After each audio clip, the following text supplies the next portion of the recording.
Hello everyone, and welcome to Let's Play Homeworld Deserts of Kharak. This will serve as my introduction video for this game, the prequel to Homeworld 1. Not to be confused, of course, with the desserts of Kharak. I have had Kharakian cuisine myself. It is very good, considering the scarcity of water on this desert planet, but I will say that their desserts are pretty tasty, albeit rather dry in my opinion.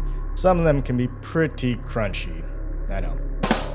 So, as I mentioned in my Homeworld series introduction video in the Homeworld 1 playlist, I'm playing these games in the order that they were released. Deserts of Kharak was released in 2016, and my hope is that the time I'm recording this, that I'll be able to get most of the gameplay recorded prior to the release of Homeworld 3 in June of 2023. So, as usual, I will start off this LP actually by reading through all the supplementary backstory lore material to establish the game, and then we'll move on to the game itself. First of all, let me give a really short, truncated history of the development of this game. In 2007, some of the original Homeworld developers left the development company Relic Entertainment.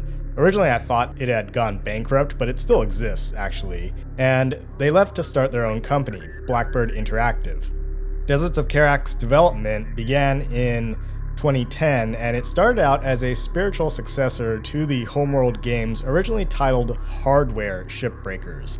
In fact, you can still find some of the original trailers on YouTube for this game. Following Gearbox obtaining the Homeworld IP from the THQ bankruptcy auction in 2013, they subsequently began working on the Homeworld remastered versions. But eventually Gearbox decided to fold the then in development Hardware Shipbreakers into the Homeworld universe, whereupon it became Homeworld Shipbreakers. Later on, it was announced to be a prequel to Homeworld 1. Finally, in December of 2015, it officially became Homeworld Deserts of Kharak. Now, it goes without saying that Deserts of Kharak is a terrestrial-based real-time strategy game along the lines of something you would expect with a traditional game of this genre. In fact, many die-hard Homeworld fans, myself included, were, needless to say, a bit skeptical of this change because when you think of Homeworld, you think of 3D, space-based real-time strategy. And so we were like, well, how are they going to make that work? It's ground-based. It's like we're playing StarCraft or Command and Conquer or whatever, you know. But luckily, we can safely say that Blackbird Interactive knew what they were doing. I'm sure it helps that they had some of the original Homeworld developers on the team anyway.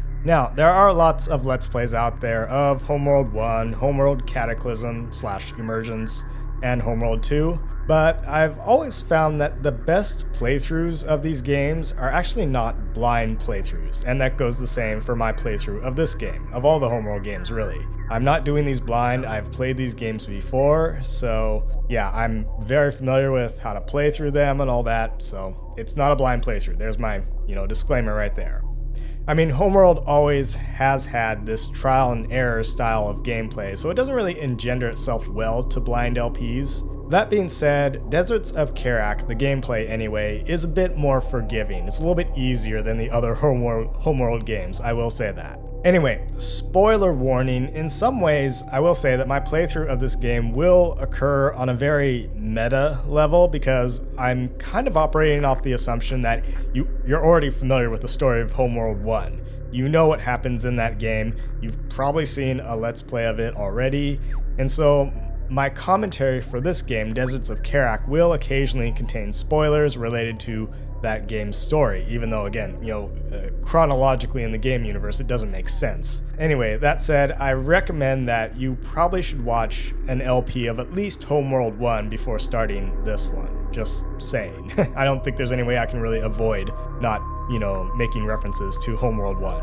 And when you think about it, in a way, the events of Deserts of Kharak in the story here are almost moot and rather insignificant when you compare them to the events of Homeworld 1. Now, of course, again, for those of you who know, in Mission 3 of Homeworld 1, the planet of Kharak itself gets obliterated from orbit, so whatever's left over from this game at the end of this story is basically completely gone. But then again, of course, this game is a prequel. It takes place about 100 years prior to the events of Homeworld 1. So Deserts of Kharak is really just an excuse to blow stuff up before the story of Homeworld 1 kicks off and the Kushan people go up into space and go on a journey across the galaxy. So anyway, that's the end of those spoilers. So that's really how I intend to play this game, right? I'm going to reference Homeworld 1's story throughout. We're going to see a lot of connections, and we're going to see more of the development of the lore, the backstory of how the Kushan lived and survived on Kharak, and